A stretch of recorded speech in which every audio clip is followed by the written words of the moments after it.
All right, I call to order the August 18, 2021 Public Works Committee. Can I get the roll call, please? Alderman Weggie, Here. Alderman Gould, Here. Alderman Lockmiller, Here. Alderwoman Tice. Here. All members present. Move on to approval amendment of the agenda. Any changes or issues with the agenda? If so, can we approve by acclamation? So approve. We'll move on to citizen comment. There are no comments. All right. We'll move on to report of committee chair and alderman. The only thing I have to report is this same thing I said on Monday's night meeting is, thanks to the Public Works and Park and Rec, I've seen the teams out there picking up all the big piles of limbs and sticks and grinding them up. So for all our residents, that's available through the 19th. That just get it out there. You don't have to cut it up. You don't have to put it into the normal bins, but Parks and Recs and Public Works will come get it. Move on to Alderman Gould. Yeah, thank you for picking mine up. That I have no report. Steve? Yeah, I was just wondering if I could ask Eric just for a quick update on the vacating of pathways.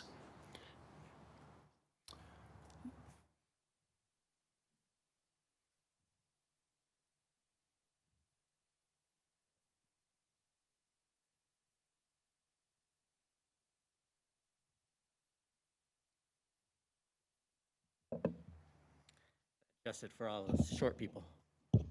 So so we are in the process of getting that completed. It's actually what we need to do right now is TWM is actually writing up the legal descriptions of each of the different homes. They said they should have that done by the Friday before Labor Day. So if I can get everything else ready, we might be able to sneak it in that board meeting that next Monday.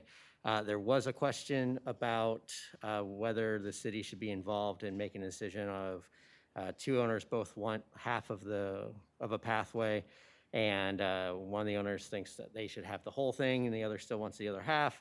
And so we talked to our esteemed city attorney, and he basically made it known that we do not own that property. We just are able to disperse it if we're not using it. He said a lot better legalese than I just did, and he is preparing a response for us that we could send to this resident. Okay. Did everybody respond? Not everyone. Unfortunately, there's still two homes. They're both on Parkridge, I believe, that didn't respond. They actually abut back up to each other, so they'll just get the 2.5. We also have two residents who abut up to an alley, both do not want it. And again, according to Kevin, they'll still get it. Okay. All right, thank you. Oh. Nancy? No report. All right. Move on to item 5, city administrator report. So first up is Stormwater Master Plan presentation. Is this Whitney? Thank you, Alderman Weggie. We have Pat Judge and Tony Shank from Gonzalez Engineering. We know that there's been ongoing discussion by this committee, and a lot of work has been done over the last 2 years regarding stormwater issues, and we thought maybe the next step to be proactive so that the committee and the board are ready to act when we do receive the American Rescue Plan Act funds is to have a presentation discussion on what would a stormwater master plan entail. So, Pat? Okay, if I take this off while I speak? Is that Yes, right sir. with everybody? Yeah. Okay, great. Whew, thank you. So my name is Pat Judge. I'm one of the owners of Gonzalez Companies. Excited to be here tonight. We appreciate working with the city. We actually opened our office in Brentwood in 2008, and we were only about 25 people at that time. We've grown to over 115 people now. So can you see my screen yet or not? No. Now we're good? Okay, great, thank you. Can you hear me okay? All right, fantastic. So just a little bit about the company. We were established in '99. We are working in 15 states throughout the country. We have 6 offices, our headquarters right down the street, Joseph White Building. We occupy the 7th floor down there. And we're an infrastructure firm. I used to be a city engineer myself. We have 5 or 6 people that used to be city engineers. So a lot of the issues that your staff are dealing with, we've been there. We serve over 100 clients, a ton of municipalities throughout the Midwest. So thanks for the opportunity. We really appreciated being picked as a stormwater consultant for you guys previously, and this is a task order of that contract. So why are we here basically today? We know that we have 30 known locations of stormwater problems throughout the city. They range from probably minor backyard drainage issues to some pretty significant drainage issues. And ultimately, we've done this before for many other clients. We've gone through this process. And so what I want to do is kind of take you through for just the next 5 minutes what we typically do and just kind of walk you through what we would do for Brentwood. So we know we have 30 known locations. One of the things we need to do is determine the responsibility of those issues, right? And so it's not always a city problem in some cases. In some cases, it's a homeowner to homeowner problem where someone regraded a yard, now they're blocking drainage. Other cases, it's flat out the city's problem, and we have to deal with it. So knowing that we have 30 locations and you have people that call and they've complained, we have to have a systematic way here of identifying and really identifying, making sure we understand what each of those problems are. One of the things we'll do, and I'll walk you through it, is determine the cost, the construction cost. You have to have an idea of what this is going to cost. And then ultimately, we have to rank these, right? We have to come up with a priority system and how we're going to rank these, because I've never worked with a city that had enough money to resolve all their drainage issues in 1 year. It's typically a 2, 3, 4 year plan depending on your financial capacity. If you can get it all done in the first year, great. The priority ranking system is not as important, but your residents want to know, hey, why are we fixing this problem and not my problem? And so part of this process is going through with a fair evaluation, and I'll walk you through just high level of how we'll do that. And the cities that we've worked with have been very happy with this process. It really gives the residents a voice to basically explain what their problems are, gives the staff a plan that they need to basically come up with, okay, what are we going to do here? And then again, that whole, why are you fixing their problem and not my problem, we can walk through it with them. And it works out really well. So the project overview for our contract, we identify the problem areas. We think we know all the areas that are problems, but we'll have a public meeting, right? We'll have a public meeting here where we'll post it. And if people have stormwater problems, we want them to come in. We'll talk to them, find out what their address is, what their problems are. And then part of that will be a resident survey. So there'll be a questionnaire, right? So if somebody comes in and says, hey, I've got a problem out here, we want them, and I'll show you one of the basic forms, we'll have them fill that out and identify and document what their problems are. Data collection is part of our project. We'll review our ordinances and make sure that they're tight and that we don't have any holes in ordinances. We'll do a drainage analysis and preliminary engineering design. Bull and I talked about this. It does not make sense for you to pay us right now to design everything. We first need to quantify what are we dealing with, how much is this going to cost to fix, and then systematically go through it, and then we'll develop full-blown plans for construction. We'll come up with cost estimates, we'll rank it, and then we'll prepare a report for you. So this is just an example of a stormwater questionnaire where, again, we document this, residents. If somebody calls, they have a problem, if they can't make the public meeting, we'll go out and meet with them, and we'll have them fill this information out. I think it's important to document what the problems are from their point of view. This is a previous project, so this is an overall map that was in our report where you could see throughout the city they had 28 different sites, right? And to fix all those problems is $2.34 million, basically. So this is something that you would see in your report. So you have a visual, so when when people are calling, you could open this thing up and say, all right, I know where we're talking about, I know what we're dealing with. It also helps you realize, do you have a cluster of problems in the same area? It's a nice part of the report that's important to what we're going to do. So the data collection piece is pretty simple. We'll review plats. So for instance, as a city engineer, a number of times I would have residents call me and say, I've got stormwater in my backyard when it rains, and we'll pull up the plats and we'll take a look at it. And they may have a drainage easement back there and they didn't even know it, right? And so it may not be a real problem. It may just be the fact that, yeah, that's what it was intended to do. We'll also do field surveys to take a look at drainage patterns and identify areas. We'll go out in the field, look at these areas, and identify obvious areas that we could potentially improve and how we would improve it, just from a field reconnaissance perspective. We'll take a look at your ordinance, review it, provide you recommendations.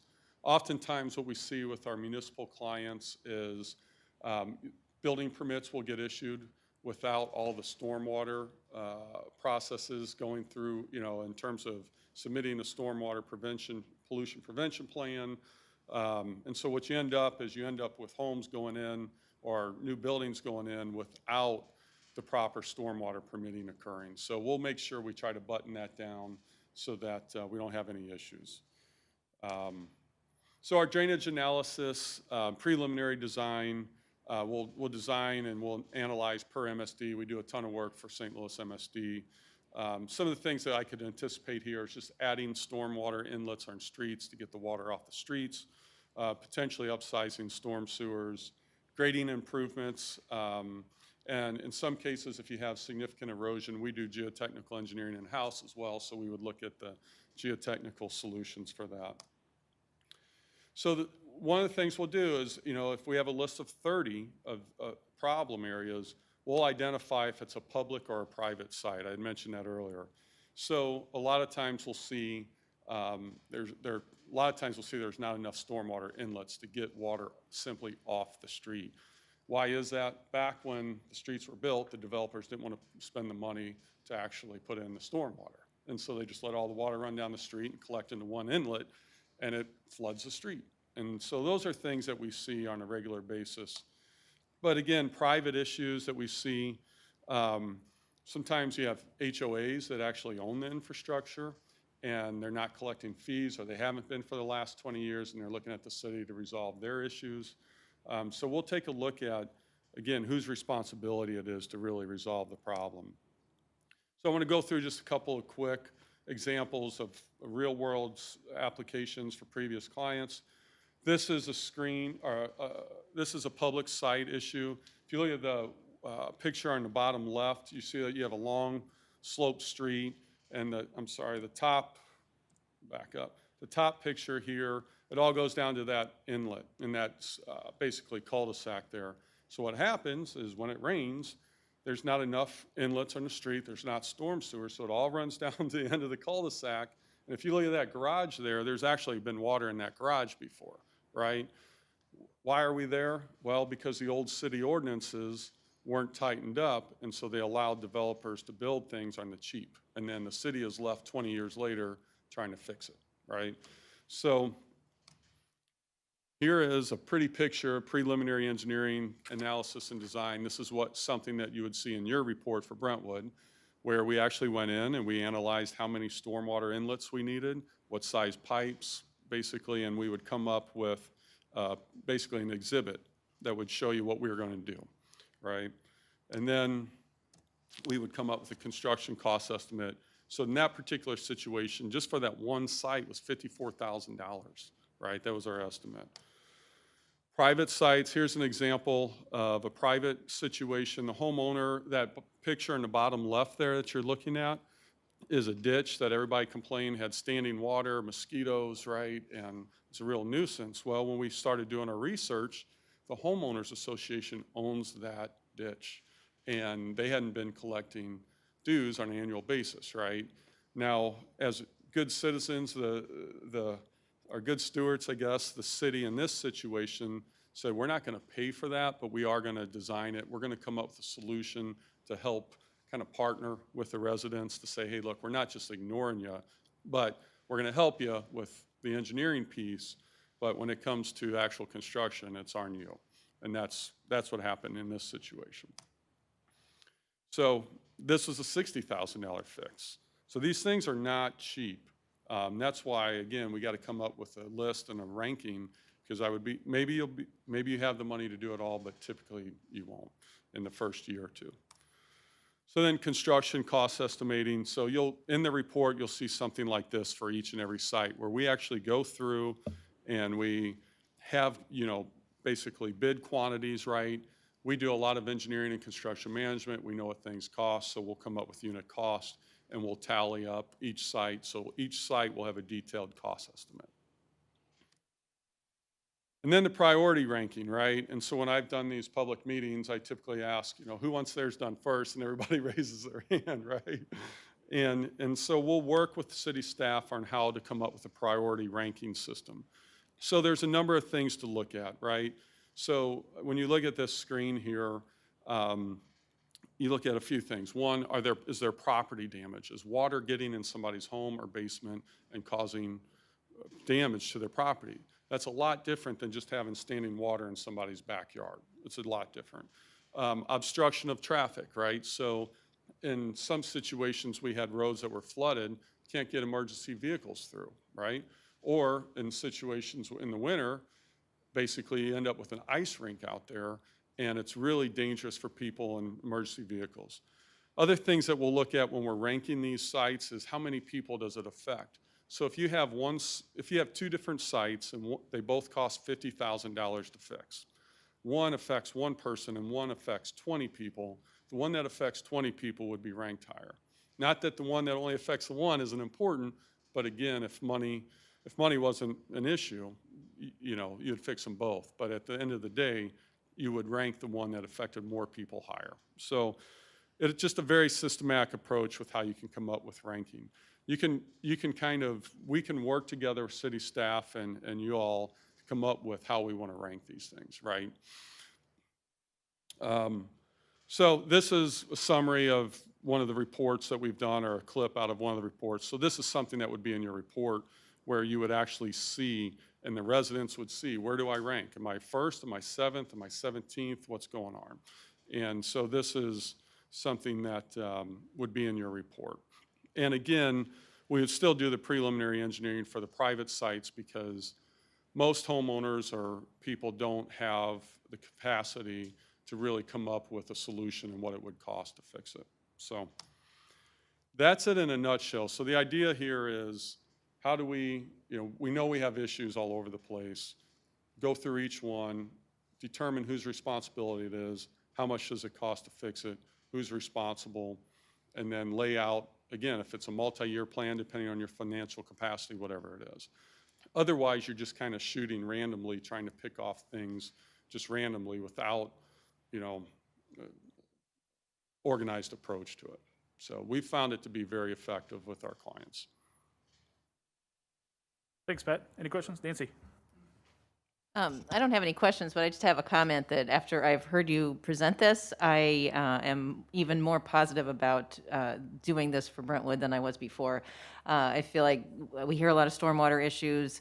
The people who often get their problem solved are the ones who yell the loudest, and they're not necessarily the ones who are ranked in some sort of systematic way. I feel like that's a great way for us to look at this as a city. And I hope that the rest of the board will support doing this plan, because I think it's really would be a great thing for our city. Okay.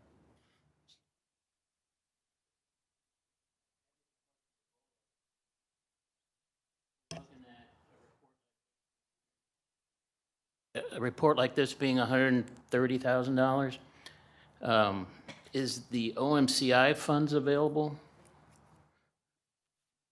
Yes, Dan can answer that. Yes, the OMCI funds, I put an attachment later on under new business, but it's roughly $125,000 that they've collected annually, and then it rolls over into an account so we can keep accruing that money until we have enough to do whatever you want to do. Okay, great, thank you. There's also $70,000 that this Board of Aldermen asked us to budget in stormwater and parks improvement for stormwater-related issues, so we can add to that. And then clearly, there's the American Rescue Plan Act money, $1.7 million that we're supposed to receive by the end of this month. So there are a number of funding sources, at least to start this and then start to add up, depending on what the cost is to fix the problem and what the recommendation is for sharing the cost. So that's another thing that their report will present or include. Yeah, Jeff? So once you map out, say we have 30 known issues, we don't know who owns them right now, who's responsible for them.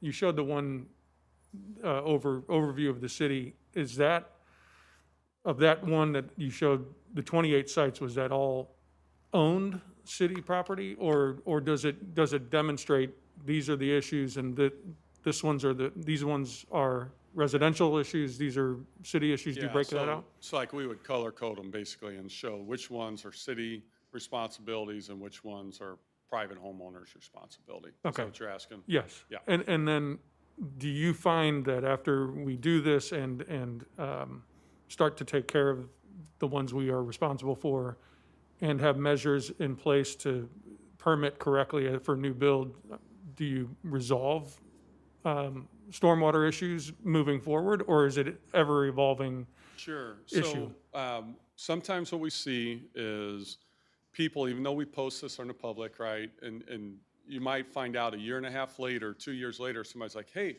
I've got an issue that Okay. none of us even knew about. So that's what I see more than anything else.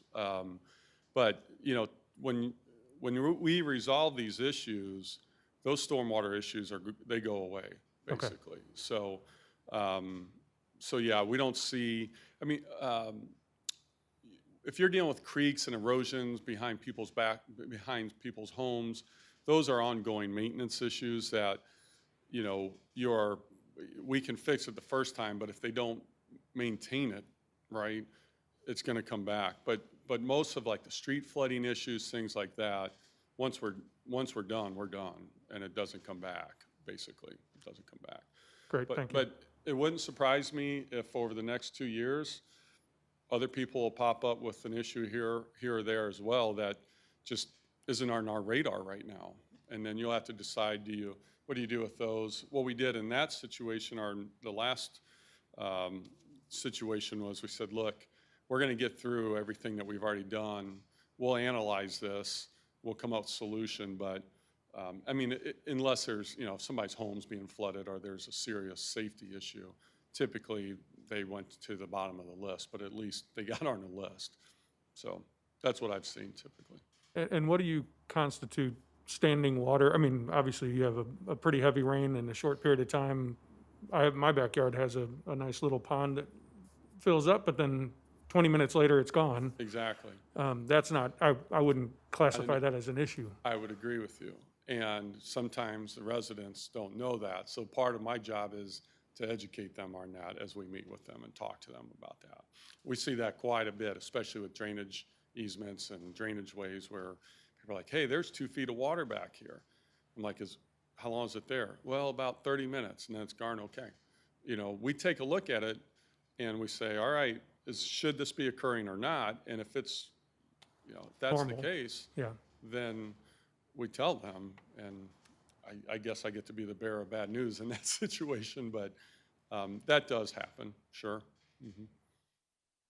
Thank you. Hey, Pat, in the review of the ordinances, in our case, I know your company's familiar with like our stormwater best practices for new construction. Would that be included in that? Because, you know, that's been in place for a year now, and a big fan and big supporter of that, but I think we're starting to hear some anecdotal evidence right now of, you know, maybe that's not supporting during the build and protecting the houses. That's right. Would that fit into that ordinance review, or would that need to be something else that we need to do? No, that's exactly, one city, not to be named, had a situation where you had Public Works and the building department, and they weren't communicated, right? And so in that situation, Public Works was reviewing plans, and like in one situation, they're like, no walkouts here. You know, you cannot have walkouts here. Well, then, you know, the homeowner or the developer sold the lot, homeowner comes in, set of plans with the walkout, and the building department, boom, stamped it and approved it, right? And so that's part of, we got to look at the internal processes here too to make sure that everybody's on the same page with what we're doing so that we're not issuing building permits for things that we shouldn't be issuing. And then you also have the compliance piece of it, which depending on how you're staffed, you may or may not, most cities don't have the staff to do it, but you know, they get approved plan, you go out, you inspect it, all the BMPs, silt fence, whatever is in place, but after a heavy rain, do you really have the time to go around and actually look at all these sites? And that's where we run into maintenance issues too during that process. So the other thing I want to say is, look, there are design standards for stormwater, right, that are industry accepted. It's St. Louis MSD has theirs. Every region that we work in has slightly different requirements based off of rainfall patterns. I will say this, if you get a 100-year storm event, you cannot design every storm sewer system for a 100-year event. You don't have enough money. There's no way. So there could be a situation where if you get a 100-year event come through, you might still have some water on that street. But if it's designed for, let's say, a 15-year storm, right? It should absolutely work for a 15-year storm. So I have seen that, I guess to get back to your question, I have seen that where you get a 50-year storm event or a 100-year storm event that comes through.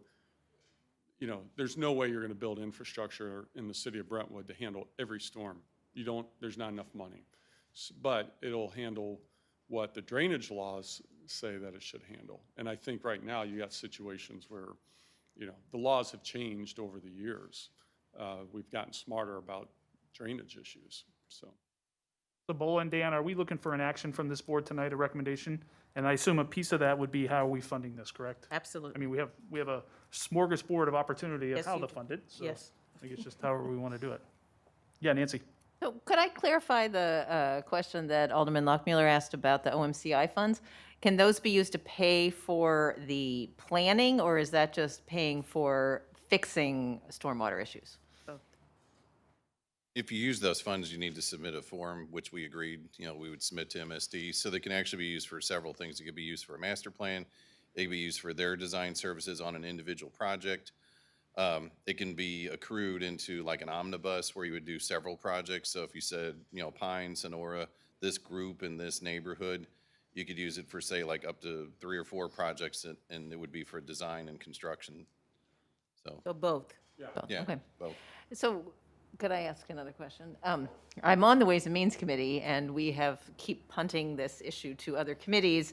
So I'm curious what other things we're looking at spending the federal money for. Just that initial list. Okay. And then the feedback we got back. So what I plan on doing for Ways and Means is to update that list, and then the Ways and Means Committee will start the discussion and rank what they would like the city to spend that on, and then we'll ultimately take it to the Board of Aldermen and discussion and then direction. So I'll keep going and then I'll stop. So, we could spend the OMCI funds on this, although if we save the OMCI funds, then we would actually have some money right away to do some of the things that came out of the plan. So that's just sort of my quick thought, although I could be persuaded. So we anyway. also know that if the board were to approve this year, there's no way that we, Pat, you all would complete it. What is the duration? You think a year, 6 months? I think this is realistically, it's a 6-month. We get it done in 90 days, maybe. I don't think that's realistic. What typically drags it out is interaction with residents, right? So we set up a meeting, we go out to meet with them, and maybe they forgot, and so it's a 6-month process. So based on that, I think that the first half of the cost could come from the stormwater, the 70,000 that's in there, and the second half could come from next year's budget. So that way you're not touching the OMCI yet. And since a decision has not been made about the American Rescue Plan Act, once that decision is made, you can provide different direction to staff that, okay, this is the funding source. But the OMCI blood money comes in every year, right? It does, yeah, blood money. Sorry, Yes. OMCI funds. An accurate statement. So we would have it next year. We would have it every year. But I we see anticipate this, we're going to have a long list, I would imagine, of projects. It's I think we've identified maybe 30 based on addresses No, we've been, it's gonna be you know. huge. going to be huge. It's going to be huge. And a lot of them are going to be the city things. I mean, a lot will be private, but yeah. So But I would it's- think OMCI wouldn't even make a dent in, It probably won't because it's a little at a time. Right, but I just feel like if we could do the plan and have a couple of projects straight away, like we did this plan and we're doing like the top 2, that goes a long way. sorry, Steve, go ahead. Pat, it's been knocked around about doing a stormwater master plan. Is that necessary to have done prior to you doing any of this? Or- That's what this is. So this would be a master plan? Yeah, that's what this is. Wow. And that way, otherwise, we know we got 30 locations. How are you going to, figure out who goes first through 1 through 30. And maybe it's not 1 through 30, maybe it's 1 through 22, because 8 of them aren't your responsibility. That's part of our due diligence too. But yeah, that's the whole, yeah, this is a master plan. And then my question, I guess, for Eric, weren't we needing some of that stormwater for doing the repairs down there in Brentwood Park, or complex, sports complex, whatever it's called now? So yes, I was actually just emailing Bolo. We budgeted $50,000 this year in that stormwater fund. And we approved, I think it was like $88,000 to $10,000 for the study to fix that. And then the topic was maybe we come back and talk about that. Now, the planning's going pretty well. It's now at the core for their approval. But again, whether or not we need that stormwater funding for that project, or we can find money in capital for next year or something like that is, I'm not worried about that part. But we did obligate about $10,000 for this year already. Okay, thank you. There's money in stormwater to at least get this started, if that's the direction of the committee, the board. But I guess I would ask the board, why are we worried about spending the OMCI funds? I mean, we know how much it is. It almost covers the cost of this. I guess I don't see a downside of just like, let's almost like get that off our plate. The money's gonna come from somewhere. And so do that and cover the rest maybe with just stormwater funds, and then we'll have OMCI, and then we can actually start budgeting for next year. We'll start that in September to start knocking out some of these projects. Just my thoughts.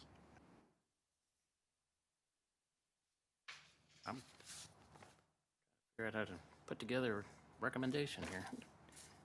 So if anybody wants to make Well, a motion, however you want I'll to. make a motion that we hire Gonzalez Companies to put together a stormwater master plan for the city of Brentwood, and that we take the funds from the OMCI and additional funds from either the stormwater fund or general revenue.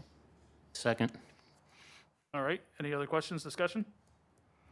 Yeah, Jeff? Just a question. In the notes here, the budget source says recommendation would be American Rescue Plan Act. Would that be, That's just another funding source. that's just another funding source? Okay, just want to make sure. We don't have that money yet. We know it's coming, it's guaranteed. We have a bird in hand with Yeah. OMCI funds, and we Right. can get that started. Right. And I like the idea of not completely depleting the OMCI funds, since we don't need to, broken up into 2 years, I like that idea. And there are somewhat onerous reporting requirements on the ARP funds as well, correct? You Oh, would have to, yes. so it could be a case where you're spending $150,000 and spending a lot of time to report that back to the feds. Right. I'm not thinking about it. Okay, any other questions? Yeah, that makes sense. Can we do that by voice vote? Sure. Okay. All right, all those in favor, say aye. Aye. Aye. Was there a second? Yes, Steve. Oh, sorry. Okay, this is exciting. I mean, I guess the one thing, sorry to continue the discussion, but it's going to be on us aldermen to really communicate with our residents about this and make sure they are putting that in. To Pat's point, we don't want to hear 2 years that, oh my gosh, we got this huge problem that you didn't know about. Make sure to talk to the 2 or 3 people that show up at ward meetings. No, I'm kidding. No, I think a good social media campaign to make sure people know, especially around rain events. Hey, have you got flooding? And Talk certainly to all the us. people that I've heard from on this issue, which is a lot, so, Yeah, yeah. I'm sure. Yeah. Yeah, it's pretty common. So thanks for the opportunity to do this. Hopefully we can do other, we do transportation, all kinds of other work too. We're here in town, so we appreciate the opportunity. So, thank you. All right, moving on to item 5B, future funding for multimodal projects.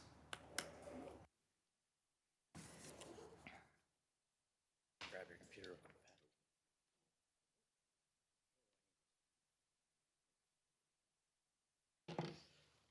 All right, so in July, the MML had talked, or had sent out a notification to the city that MoDOT was looking for a way to fund some multimodal transportation projects. So basically, the city was asked to identify our unfunded priority capital, operational and maintenance needs over the next 10 years. And so what MoDOT listed was transit, ports, pedestrian, bicycle, aviation, and rail freight or passenger. So BOLA gave it to staff to figure out how many things we could come up with, and we swang for the fences. I mean, I think we started with about 15 projects. If they made any sense, it was pedestrian, like, yeah, you know, a pavilion is a trailhead. So we tried to throw as much as we want. MoDOT basically said, you know, came back to BOLA, it's like, hey, this is great. Pare your 15 down to your top 5, and then your top 5 down to your top 3. And so what staff had come up with was a couple. And again, a couple big ones is, one we'll talk about tonight is the Rogers Parkway expansion. And so you'll get a further presentation about that tonight, so I won't bore you all about that now. Another one was we could replace all of our asphalt trails, which, you know, need to be replaced every 3 to 5 years with concrete. And again, that is a huge cost. And if we wanted to be sustainable, we could throw the glow-in-the-dark stones that light up the trails at night. Right now, the longest, I think it's a 2-mile trail in Iowa. It's a European thing right now. It's starting to get its way over to the States.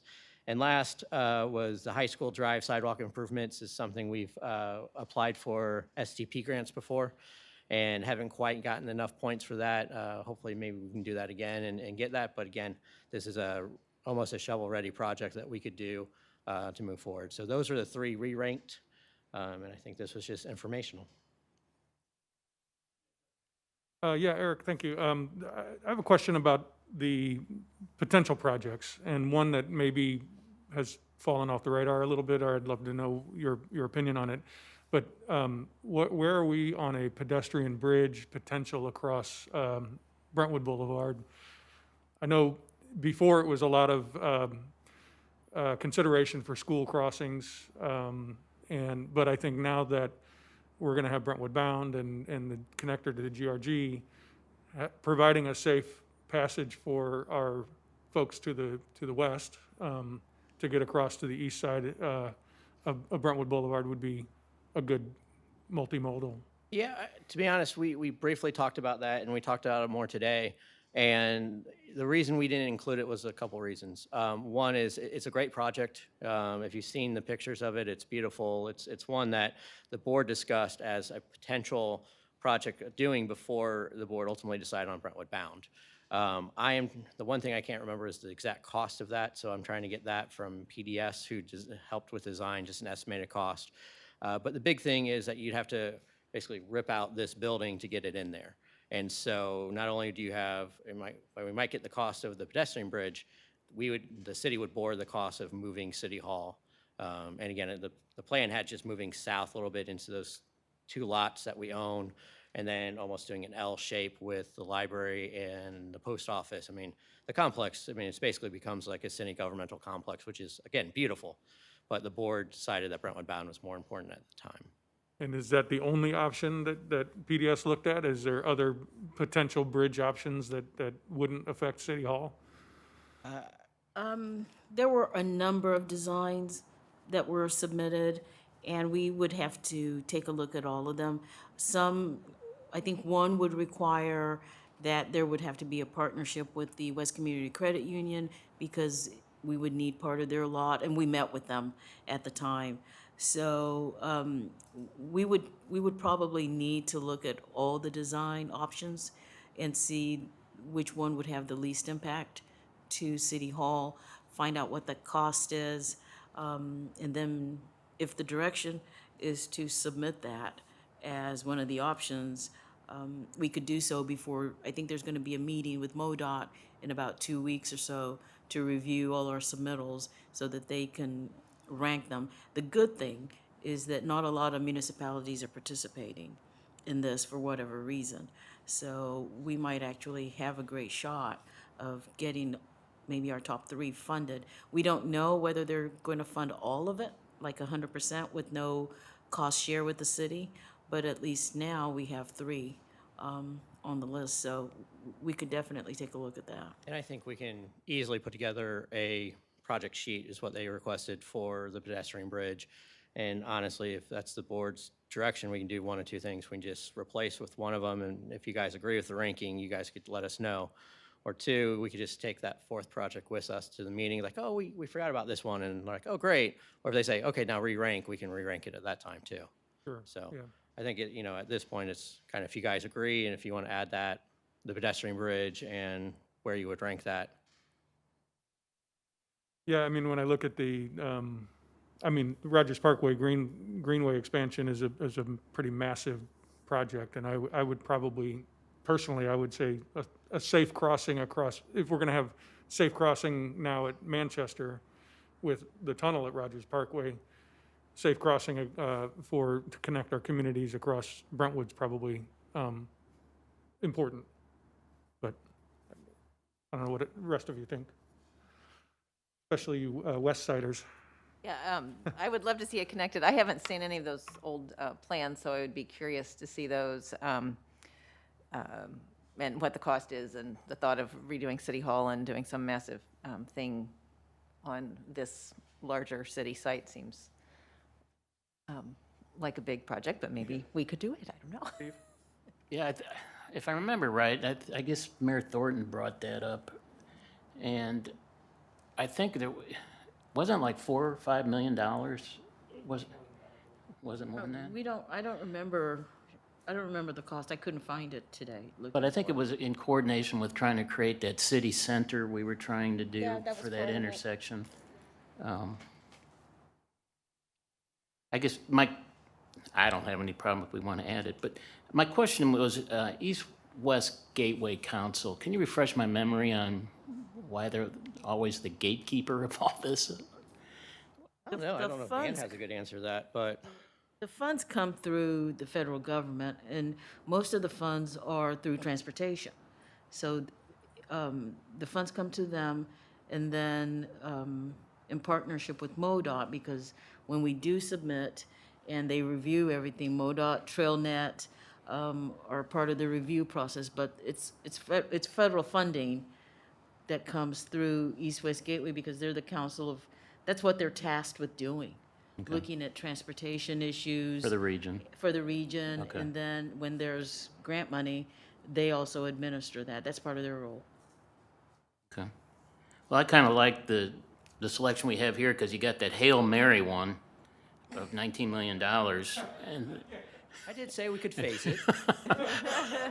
and then you've got these other, smaller projects, especially the high school, trying to connect the 3 schools together with Pathway. I think we've made 2 attempts at that, yeah. So, I don't know. I mean, I like where you're thinking, Jeff, but I would be almost embarrassed to send that pedestrian thing outside. It's not half-baked, it's like 1/10 baked, right? It was a concept, and, I mean, it basically took up both blocks because of the ADA ramps and everything. I mean, we didn't talk about it very long. It was just it was an art of the possible. I can understand that. I mean, I think it's worth discussing it sometime Right. more in the future and trying to figure that out. But if it's not shovel-ready and we miss out on an opportunity with it, then I understand. Yeah, I mean, I wouldn't, personally, don't think that's shovel-ready. I mean, I think there's a lot of ideas, and I've been getting ARP funds and this multimodal confused because this multimodal can't be used for like soccer field in the future, but the ARP funds could be, so I've been getting that. I mean, I think there's lots of ideas, but these are like the only ones that we have somewhat legitimate estimates on, in my opinion. Yeah, Yes, and Steve. the other issue was, then we got to drag the county in because it's a county-maintained road, and I don't know how that gets tied up as far as being shovel-ready. I mean, that could take years. The city never discussed it with the county, so we knew that it would be challenging at best if they would approve it, because there'd be requirements for height and, different things like that. So, aerial easement. It's a great idea. I think we've seen it in other parts of the region where there are pedestrian overpass, so we know it's doable. But it would change the layout of this building clearly.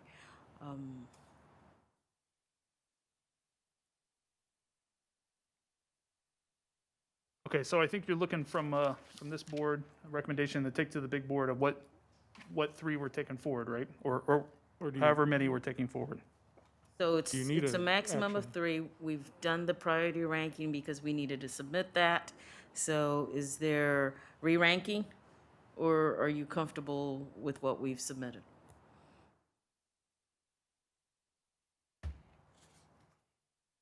Nancy?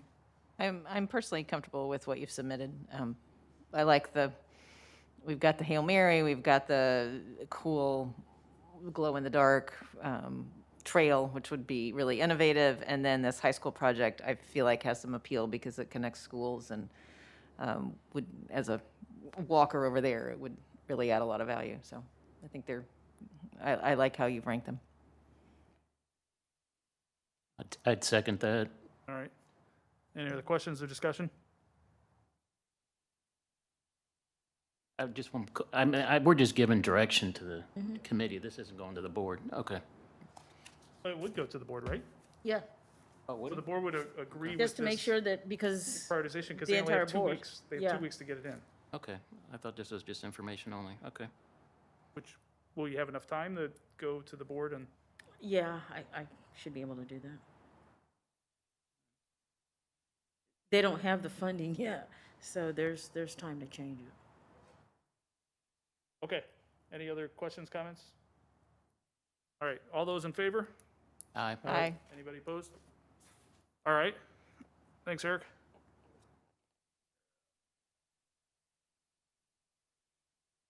Sorry, I was multitasking to see if I could find that presentation, but. All right, move on to item 6A, Department Commission Report, Public Works Department. Dan? Yeah, I'll keep this pretty simple. One of the things which is in the report that we completed was the lighting there at Brentwood Forest. So there's a total of 5 lights. I included the Ameren plats so you can kind of see the locations. Those are the fiberglass decorative lights. So those are done. Still need to try to coordinate with York Village, the last few lights that we have at our shop that we can put up at any time as soon as we get approval through them. Monday, we approved the Rosalie STP, so I know you were all there, so really don't need to say anything on that. Paving schedule, though, I thought about today because we got a confirmation email from Byrne and Jones. That's the paving contractor that'll be doing our 2021 streets. So on Monday, the 23rd, there'll be a mill, where they grind away 2 inches of asphalt on Brentwood, basically between the county limit west of Brentwood Boulevard up to the monument there at Brentwood Forest, and then that little stub that goes over to Brentwood Square closer to the bread company. They'll also be milling Urban north of Strassner, as well as Strassner from the county limit going east of Brentwood Boulevard all the way over to the YMCA. There's a seam pretty close to there. So that'll be Monday. Tuesday, they'll come back. They'll pave Brentwood from that monument up to the light near O.B. Clark's. Wednesday, they'll do the paving of Strassner and Urban. Then they'll start working down at the park. Brentwood Park is part of this prep work, so that'll be like Thursday and Friday of next week. And then Monday the 30th, they'll actually start paving the park. So during the week of the 30th, we're hopeful with weather cooperation, of course, that we'll complete everything by Friday the 3rd, and then that'll have, new parking areas and pathway down at Brentwood Park before Labor Day and also before the Backyard Bash. So that's one of the updates I have that wasn't on record, but just want to bring you up to speed in case you get calls. That's it. Any questions for Dan? All right, thanks, Dan. Thanks. Move on to item 6B, Parks and Rec. Eric, back up. So I just have a couple quick updates as well. The first is the pathway between Bridgeport and White. We were so close. In the last month, we were able to get the homeowner on White to move the fence after a long, drawn-out process, and got that moved. We got the structural soil in last week to kind of make sure that we got around the roots and put in the structural soil, and then the storm hit. So right now, we have a tree that is a branch of a tree that is still connected to the tree in the backyard of that same homeowner in White. And so, ultimately, since it's not blocking any emergency vehicles or things like that, and it's still on someone's property, it's really the homeowner's responsibility to take that part down. They know that, they've been told that. They had at least one tree company out there today. And so they're getting those done, so hopefully they can get that done pretty quickly. And then Dan will be able to finish it up. So we hope to get it done fairly quickly.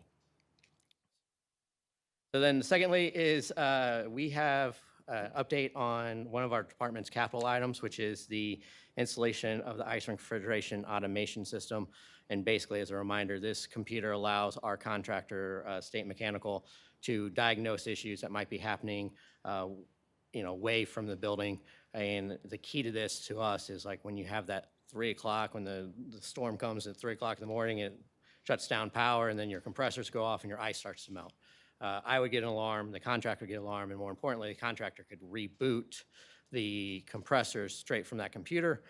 And or if he can't figure that out, he's on notice, he can come in instead of us waiting, another 4, 5, 6 hours until we realize it. The small issue with that is that state mechanical will only recommends and only utilizes one system, the M&M system. They do that with all their other refrigeration systems, Schnucks, Cisco Foods, and the Maryville Ice Rink, so it's the one system they want to use.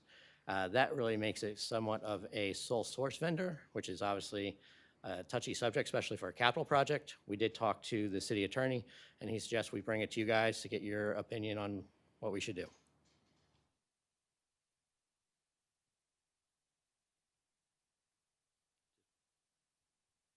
So you're looking for a decision tonight, or? Yeah, whether or discussion not on we're this? okay to move forward with the sole source, or if you want us to put it out to bid, we can. We might get a different company and the vendor might not use it, and then we run into an issue there, so. What was the cost? Oh, I'm sorry. Cost, I think, was 70,000. We're being told that because of COVID and material supply or delays, we could see an increase in that, but still under 100,000. But we bid State Mechanical when we hired them for the maintenance, correct? I mean, they did. are our ongoing maintenance, but also for this replacement, didn't we bid or do a contract competition for that? In the contract, we did say that they would monitor a system when we finally got one put in. And ultimately, they need to put in the system because even if they get M&M, they would be the ones putting in the system because they're the ones who know the system. So there's not many people who do refrigeration work, obviously, and attaching computer to refrigeration is even more difficult, so. Yeah, Steve? Wasn't there some other system we put in there that does some type of off-site monitoring? So what we have right now is our ammonia alarm, and so if we have ammonia leak, it goes straight to dispatch. Okay. I thought we put in a smart system too. I remember that as well. Yeah, that's We what I- budgeted for it at least. We did not. Okay. Would a smart system be part of this system? I mean, it will start diagnosing stuff ahead of time, so, I mean, if that's what you're considering a smart system, I mean, the idea of it is to diagnose and troubleshoot, one, before there's an issue, or if there is an issue, to let us know so we can take care of that as quickly as possible. Okay.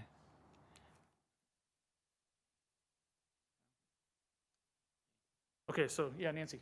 So if we bid this out and it's a different system, then State Mechanical wouldn't be monitoring it. I mean, like if we already hired State Mechanical to monitor and then if we got a different system, they wouldn't monitor it?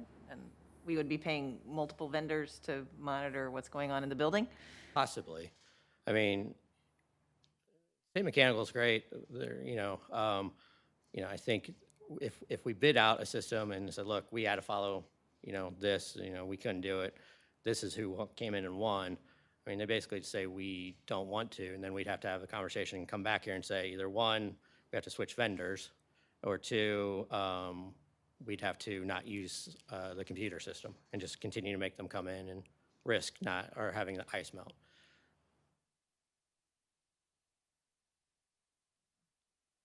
I guess I'll just make the motion that we have the M&M system installed by State Mechanical. Second that. All right, any other questions, discussion? All right. Voice vote on everything, right? Yeah. Was there a second? Yes, Oh, Jeff. Thank you. Yes. All right, all those in favor? Aye. Aye. Anyone opposed? Okay. Now, I am supposed to continue my presentation from last month. I'm looking at the time already. I don't know if you want to just push that to the next month. There's nothing time sensitive on that.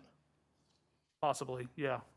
I do have a question on the Bridgeport White Trail, though, coming back on that. Sure. If they have not removed the branch, I mean, it is over the path.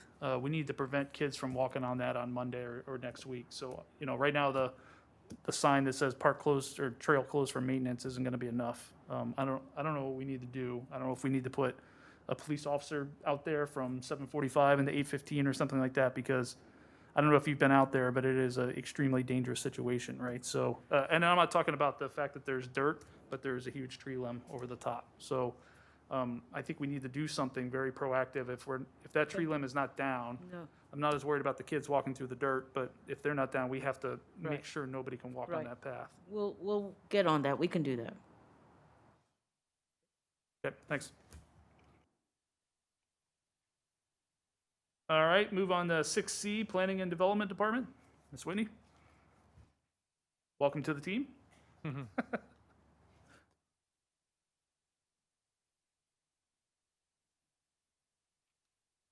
Hi, Whitney Kelly. I'm the new Director of Planning and Development. I am very happy to be here. I don't really have anything to report right now. We're still getting under my feet on all of the issues, but I'd be happy to answer any questions. I'm Like good to- for now. Yeah, welcome. Welcome to Brentwood. And then item 6D, Sustainability Commission. Eric, I don't know if we actually have anything yet, because we pushed that back this month. Yeah, no, we're just. Okay. All right, we'll move on to item 7A, the consent agenda. The only thing we have on there is the meeting minutes. So looking for a motion to approve. Motion, so moved. Second. So approval by Jeff, second by Steve. All those in favor? Say Aye. Aye. Aye. Move on to new business. We have the Rogers Greenway presentation. So Eric, is this what you were thinking we could delay, or do we want to just quickly go through this? Old business Old on, business. Oh, did I move? Cost benefit. Oh, I'm sorry. cost benefit analysis. 8A, cost benefit analysis for using St. Louis County. Yes, my bad. Yes. Dan? Dan, I think you're going to talk to this? I thought maybe you wanted to save it for last. At the last meeting, we were asked to take a look at a cost analysis. You know, there was discussion of possibly using the county services to do inspections, permits for commercial, residential. What I started doing, so you'll see there's some spreadsheets and stuff in your packet. So there's a little color one that lists revenues and expenses. So that's where I started my analysis. You know, how much money have we budgeted? What have we received in past years? So I went all the way back to 2017, used the budget book, used our software to pull information, like I even put year-to-date. So I queried the system through the end of July. I actually put like August 3rd. So, you know, for example, occupancy permits, that's line item 100-14135. We, in our adopted budget, have $35,000 year-to-date, so we're like 58% through the year. We've received $17,334.99. So, you know, that simple ratio is like 50%. So we're just a little bit behind there. But then you can look at the other lines that we keep track of in the software. So we've got building permits fire, P&Z applications, and then we also track electrical permits and plumbing permits. And those are actually combined both commercial and residential for electrical and plumbing. And then just on the flip side, I looked at expenses, what's in the budget book, same analysis, 2017, 18, 19, 20, those are all actuals. And then 21 is our adopted budget, and then 2021 actual year to date. So you can see we're lower on our expenses, and that makes sense since we've had some transition. And then just looking at the overall numbers, you know, for each of those years, the totals, I just looked for a pattern. You can kind of see that in 2017, your expenditures were $541,000, you know, for the total of that column. And then they went down in 18 to 447. They went down lower in 2019 to 392, and then bounced up a little bit there in 2020 to 455. But we're still below what you saw in 2017. And then on the revenue side, you can see that those have kind of crept up, which is good. You know, 175, almost 176,000 in 17, and then up in 18, 19, 20.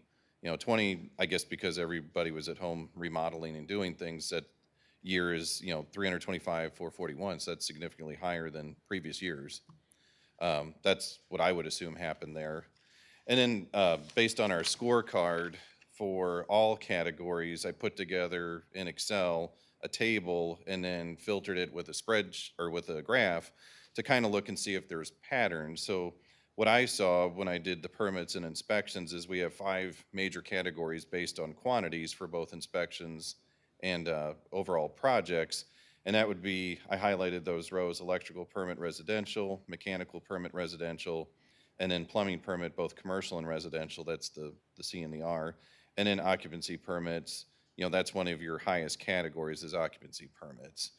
So when I looked at those, then I tried to answer a few basic questions. If we were to send this out of, or not do it in-house, what would happen to those revenues? Well, the county would charge for those permits and inspections. The county, if you recall from the July meeting, they actually gave us a table of values. So depending on the cost of the project, that tells you how much they're going to charge for a permit. And then they even charge, for occupancy permits, but they charge more than we do. And I didn't have time for the analysis, but I started putting together like other communities, like what does Ladue charge for an occupancy permit? What does Clayton charge? Kind of like we did with sewer lateral, we're just looking at our peers. Are we above the peers? Are we below the peers? Are we equal to the peers? It looks like just in the few that I pulled, we're actually below. So occupancy permit in Brentwood would be $45. For a single-family home in Clayton, they would charge $60, and then the county would charge even more. So that's something to kind of keep in the back of your mind. If you were to send out residential, there's going to be a cost impact. We can't quite drill down on it. We can use some of this data to try to predict it, but even our best prediction probably could be off. But I believe it was the committee's desire that maybe we would look at just the commercial and keep residential in-house. Because one of the problems with going to the county for everything is they use a different code edition. We would step backwards. So I included in there, what edition we're in. That was just passed in 2019 by ordinance.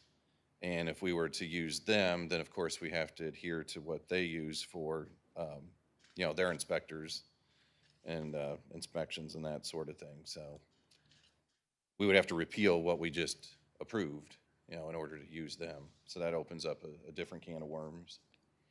And I don't know if there's anything in particular from those various tables, reports that you had questions on. If there's something else you'd like to see that we bring back to the next committee, this kind of starts the conversation. And Yeah, Dan, I think this is exactly what we were looking for in terms of, how much is it costing us versus how much we're getting.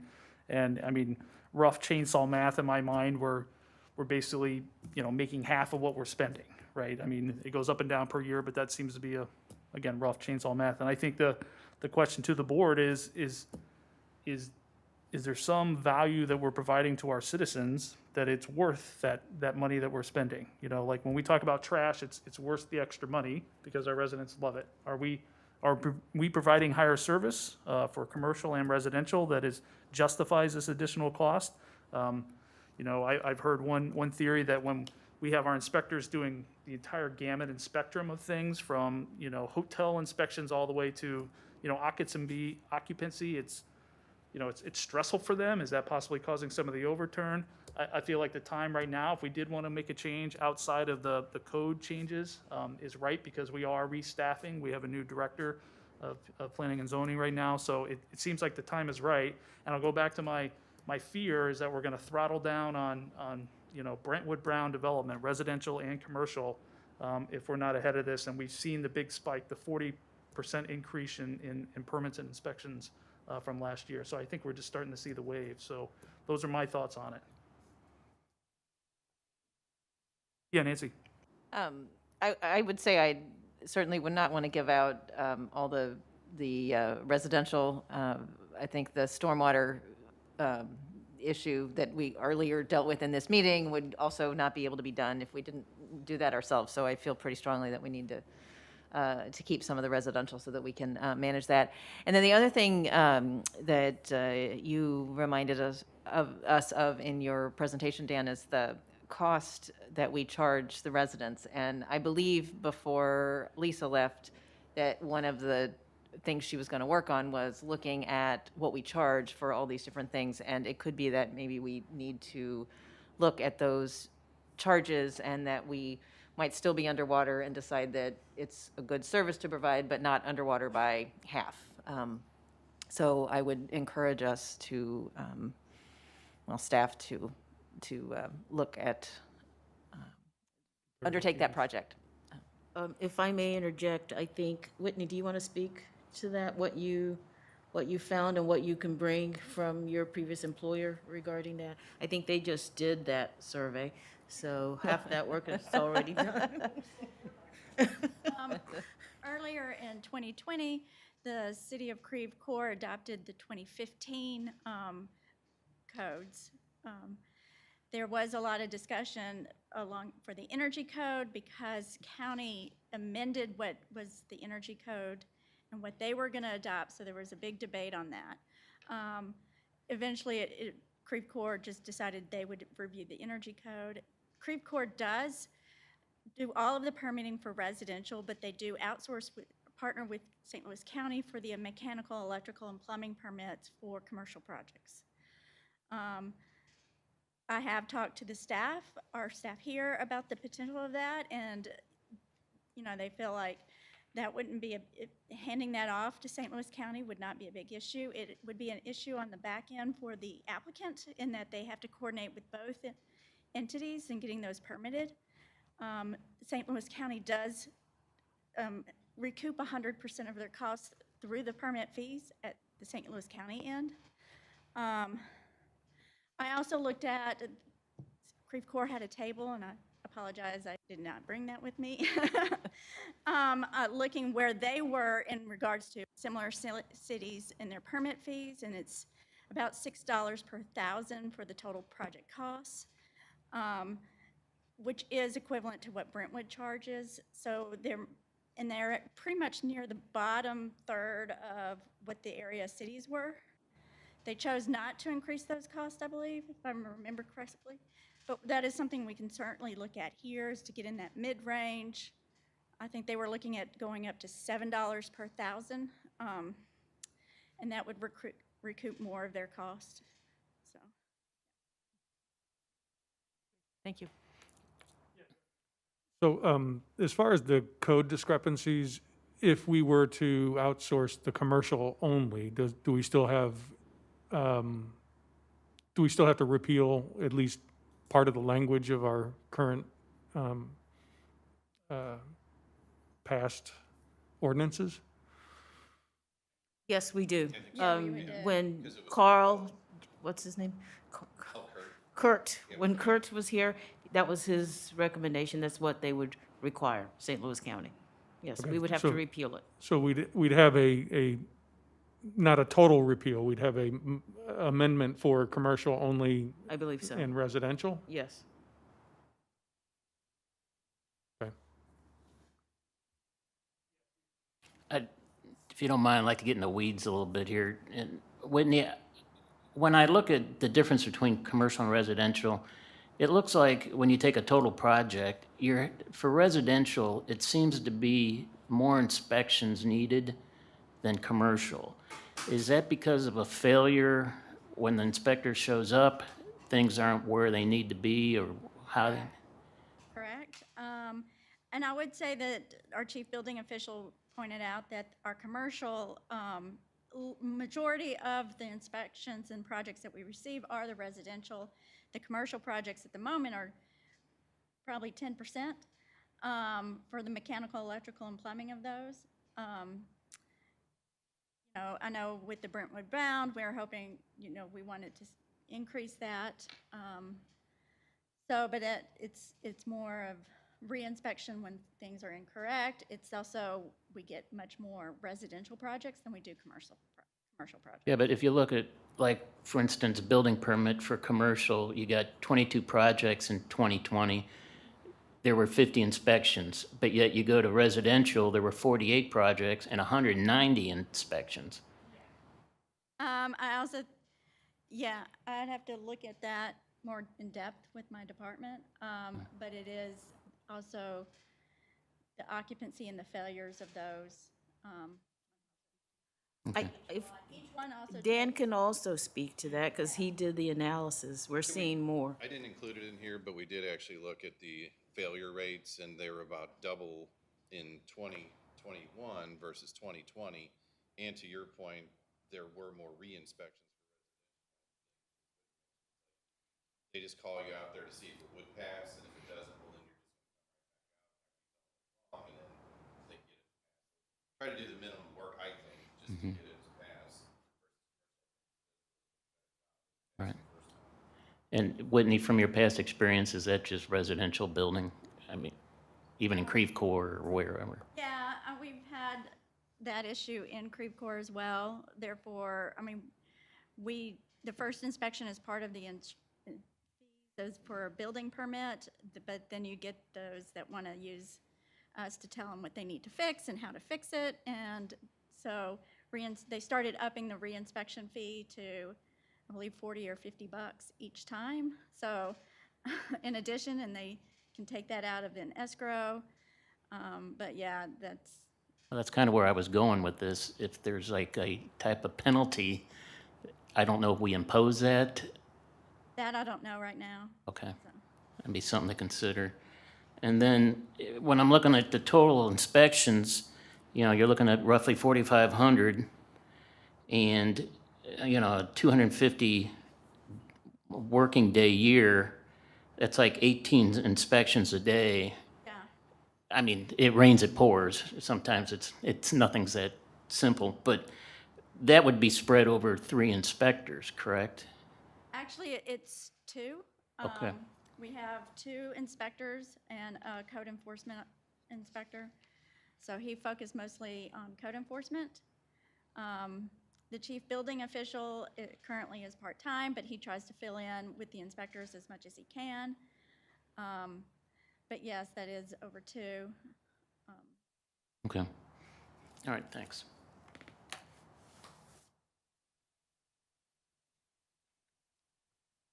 Okay, I'm looking to the Public Works Board if you want to do anything with this. Yeah, Nancy. Well, I think it's a big ask, but I would be really curious to see us look at the fees that we charge relative to other communities and increase our fees if they're significantly lower than other communities.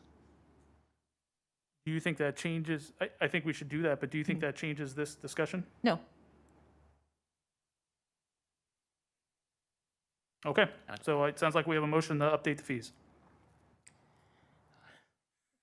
Oh, man. Their second? Oh, I'll second updating fees. Well, I'd like to see the amended to look into penalizing for multiple, coming out to multiple sites. So I'll amend my motion to ask the staff to include, specifically include penalties for multiple inspections, financial penalties for multiple Yeah, inspections. second. Any other discussion? Okay, all those in favor? Aye. Aye. All right. All right, that ends the outsourcing conversation. Thank you very much. Do we need to talk about the, Yeah, well, I mean, we're not really, yeah, I agree. Okay, can we continue that, or I thought the motion ended it? yeah, well, no, that was just a motion. Okay. I'm not running the meeting. Well, I'll go first. I don't know, I've kind of come around full circle on this a little bit. I think we need to keep residential in-house. I'm worried about commercial having a different regs than residential. So I'd almost want to keep our commercial regs in place along with our residential, but maybe go to a contractor for commercial development and charge a fee for them, maybe add a little bit for our time, and have a look into what it would cost to have a commercial inspection service provided. I mean, I think that's an interesting approach. I mean, similar to Gonzalez, right, for stormwater management. Is that, do they have? They do that kind of work. We've talked to them about that.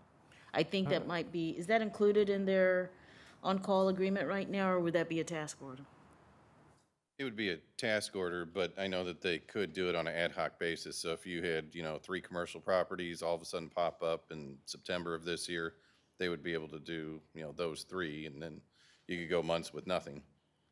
Because the intent is to ensure we have the best service for our not only our residents, but our businesses that want to build and be present in our city. I think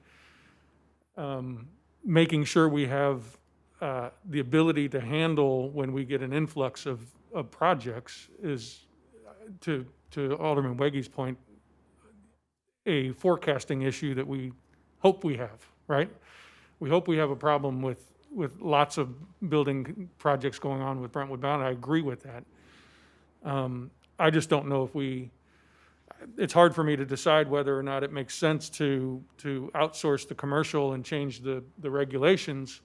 Is that a big deal? I mean, outsourcing on principle, I think is not a bad idea, as long as we're still maintaining some control for residential. So if there's another creative way around that using contractor, then I'd be interested in seeing what that looks like. The example that Lisa gave was with the extended stay hotel. Even just for the plan review, we didn't do it. We had, I think ICC or IBC did it, and they paid for that, the hotel, they paid for that service. So we're already doing some of that for commercial. And I guess the question becomes, does all commercial property then have a slight upcharge to pay for the contractor to look at that? They would. So that it's not, we oh, made- well, this one we're going to and this one we're not. we made that, so we need to be consistent. It needs to be in that. consistent. Yes. Right. And I think that's the only concern I would have about when do we pull that in? It has to be across the board. Tell them up front. Right.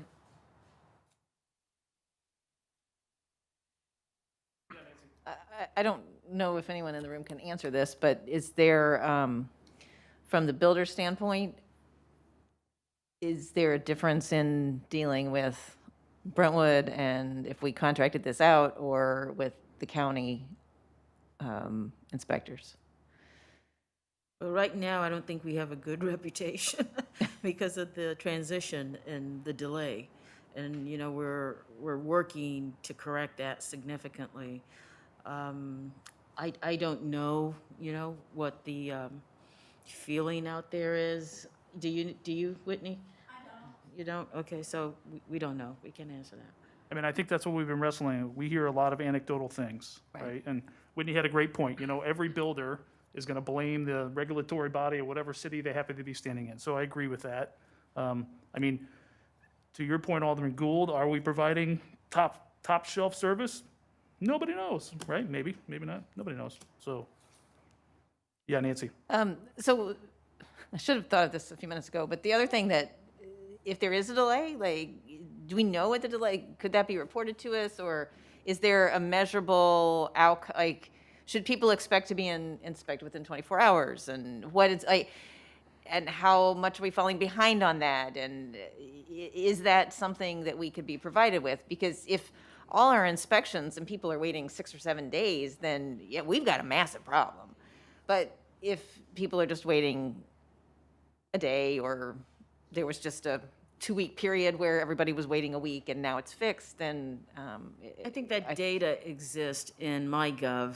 You know, and Dan, you took a look at that, so you can see when an applicant puts in their application, and when we're having issues with MyGov itself because it's not sending out the notices that it needs to send to us as staff to go in. So we're just having to put it on our Outlook and be reminded every day, you need to go and look for it so you know that, okay, this applicant is missing ABC. I need to email them to tell them that so that they can fill it in, and then I can go in and approve the application, and then they can pay. So there is an education process. We had a meeting, was it last week, for the contractors? How many? This week, Monday. How many people showed up? Just one called in. no. Like a ward But meeting. Gonzalez did, walk you through the screens, and, we could always show you some screenshots or something for the next presentation. But to your point, there is a way to gauge it, because whenever I just played around with it, I can see like when the person uploaded their drawings, then you can see that it's in review, who it's assigned to, and then it's counting the days like in another column. So some of the problem was that people didn't submit everything the first time around, just a few of them that I saw. Others, they submitted, but they didn't submit everything because there was a stormwater permit that was associated with the infill house, and it was solely the building permit that was approved, but you're missing the stormwater. Or maybe they have everything, but now they have to pay the fees. It calculates what the fees are. If it's, say, $300, well, that person has to pay the fees with a credit card, and then someone on this side of the fence has to go ahead and approve that payment and then issue the permit, and then they can print the permit out. That data is available. Yeah. Well, that would be I just think interesting sometimes data it was to just a see. communication thing. They thought they were done, but in reality, you're waiting on them, and maybe, I know that Gonzalez on all the stormwater ones called the individuals that had submitted new homes and figured out where they were in the queue and if they were missing something. So, and then there's other stuff, like you'll see like remodeling, there might be like HVAC plans, there could be trusses. I've seen all kinds of things that get uploaded. And then some people, it was just an education, like the utility company, most recently, the water company, just emailed plans on a relocation. Well, that's not sufficient. It needs to go through MyGov, and they need to actually pick out the actual permit that they're applying for, and then that's how it's tracked. You can't just send it to a black hole somewhere and think that you've done your due diligence. So once we figured that out, then it was a lot quicker, and I think it's just an education for all parties. Is it easy to extract that data and start reporting it as part of a, I don't know, is weekly too soon, maybe monthly? I don't know how you would like to see it. I mean, we were gonna look at the backlog, because I think we had like 400 or 300 permits in the system, so that'd be about 10%, or maybe even higher, but, you know, we were gonna start tracking that to see if we were starting to build a Working through backlog. it, yeah, we can extract that report. Yeah, the system will tell you, like, and then sometimes someone has idled something, you know, they originally submitted plans, and for whatever reason, maybe they no longer want to pursue the project, they don't have the funding for it. It's already in the system, so someone has to go in on the city side and either archive it or do something else, because it's still tracking time against that project. You know, I see it on the MyGov, that's my module, like if you report a pothole and I don't do anything with it, it just keeps tracking it, and it might look like it's overdue, and it starts sending me notifications that, hey, you haven't done anything with this. Well, I would think that data would be helpful for me to think about whether how we outsource the commercial, whether it's through the county or through a company, and then also whether there are times when we need help with the residential as well, because we may need someone like Gonzalez to help us with residential at times, so. Yeah, because we could probably just extract like your top categories, because I mean, if somebody doesn't get a fence permit, it's not the end of the world, because you can see how few of those we have in comparison to, say, like mechanical permit residential. So, you know, just for that, you know, last year you had 241 projects that were just mechanical permit residential, and, you know, 453 plumbing residential permits. So if we just focus on those, I think you'll see more of an effect than if you looked at a chicken permit or, you know, accessory retaining wall, which you might have that many on your hand. So, and we could do the same thing, I guess, with the fees. Look at occupancy permits, because you can see that that's a major category of those 5, and then compare yourself to some of your comparators that you can easily extract data. And it's like, are you, you know, with them, or are you way behind? Same thing with electrical and plumbing. It seems like those are your. I was just looking at it like kind of like a doctor. You know, it's like, what is the leading killer? Is it cancer? Is it heart disease? If I may interject, there are 2 more items on this agenda that will need approval tonight. Yep. All right, any other comments? Okay, all right, so what are the 2 criticals? The fee schedules on Parks and Rec? Fee schedules and then the capital improvement reallocation. I'll do the fees and charges first because it's simple. Basically, every year during budget, we look at our fees. We did not raise fees last year because we didn't feel raising fees after COVID was appropriate, and we listed the fees we want to change for this year, for the FY22 budget. So I think you're looking for a motion to approve those and take those to the big board for the updated fees. So moved. Typically, they don't go to the board. Typically, they just get approved here and then goes to part of the budget Even better. process. So we had a motion from Nancy, Second. second from Steve. Any discussion? All those in favor, say aye. Aye. All right, Anybody opposed? Okay, Thank Good you. job. Second, we're looking good. as I mentioned in the memo, we had 3 projects that either came under budget or are not getting done this year for a variety of reasons. And we provide a list of things we'd like to do to replace that. And so we would like to reallocate our budget for this year, for our capital budget.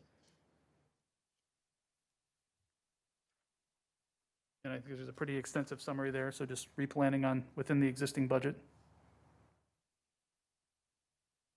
I'll make a motion that the staff is allowed to reallocate $225,000 in the park capital expense line of the Stormwater Parks Improvement Fund as described in the memo Eric sent on August the 18th. Motion by Nancy, Second. second by Steve. Any discussion, questions? All those in favor? Aye. Does that need to go to the big board? Yes, it does. Okay. It'll be under consent.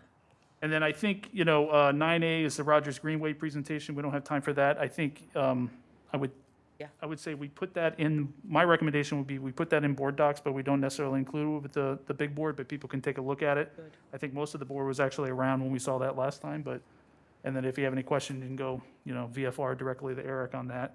And then the Stormwater Master Plan, item 9D, I think we handled that already Yes, correctly. Yes. So that leads us to 10A, which is citizen comment. Or none. Okay? And Motion to then adjourn. Second. all those in favor?